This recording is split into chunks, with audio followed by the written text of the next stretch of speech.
కరీంనగర్ జిల్లా ఆచంపల్లి వరద కాలువ ఓటీ సూయిట్స్ వద్ద మాజీ మంత్రి ఎమ్మెల్యే గంగుల కమలాకర్ ఆధ్వర్యంలో రైతులు మహాధర్నా నిర్వహించారు. వరద కాలువ ద్వారా సాగునీటిని వెంటనే విడుదల చేయాలని డిమాండ్ చేస్తూ వంట వార్పు నిరసన కార్యక్రమాన్ని చేపట్టారు. కాంగ్రెస్ ప్రభుత్వం నిర్లక్ష్యం వల్లే చెరువులు ఎండిపోతున్నాయని ఆయన ఆరోపించారు.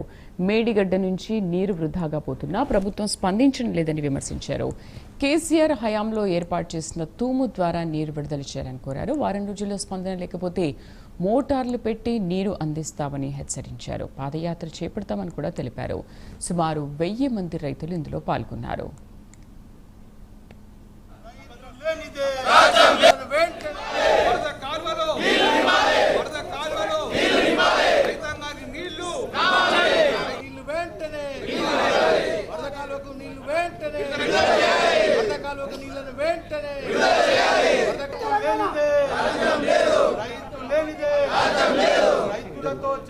నాగులమల చెరుకు నీళ్లు రావాలన్నాడు.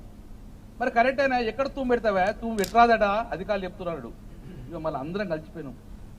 ఎక్కడి నుంచి నడుచుకుంటూ వచ్చినాం, నాగుల మంచి నడుచుకుంటూ వచ్చి మండు టెండలు తిరిగి ఇక్కడ దొరకబట్టిన ఈ పాయింట్ అంతే సార్, ఈ పాయింట్ అయితే బరాబరి నీళ్లు పోతాయి సార్, లోతు తీయాలి అన్నాడు. సంకల ఫైల్ పెట్టుకున్నా, పోయినా కేసీఆర్ సార్ని కలిసిన, హరీష్ రావుని కలిసిన, కలవంగానే టక్క శాంక్షన్ చేసుకున్న జియో పట్టుకునే రాత్రి పట్టుకొచ్చి తిరిగిన ఆచంపల్లి సోదరులంగా మా భూములు ఎట్లా ఇస్తామా, మీ ఊళ్ళోకి పోయి మా భూములు ఎట్లా పోతాంటే దగ్గర చెక్కు తీసుకుని నాయ చెక్కు ఇచ్చి ఆ ప్రభుత్వం వచ్చే వరకు నేను ఇస్తా అని చెప్పి చెక్ ఇచ్చిన. వేయాలనే రాజపడేదా చెక్ ఇచ్చిన.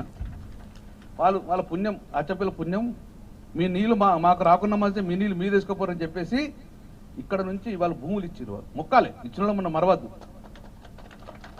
ఆ రోజు నగియాడు, చంద్రుడు, రంజిత్ ఉండే ఆ రోజు. నేను అవన్నీ డిస్ప్లే చూస్తా, కొంచెం ఫోటోలు కూడా చూస్తా.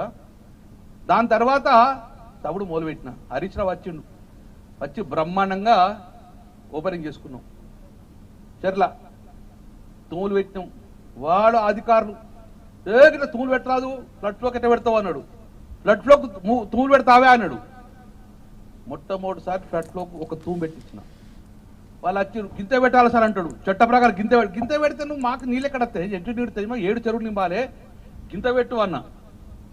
ఆ గింత పెట్టిండు.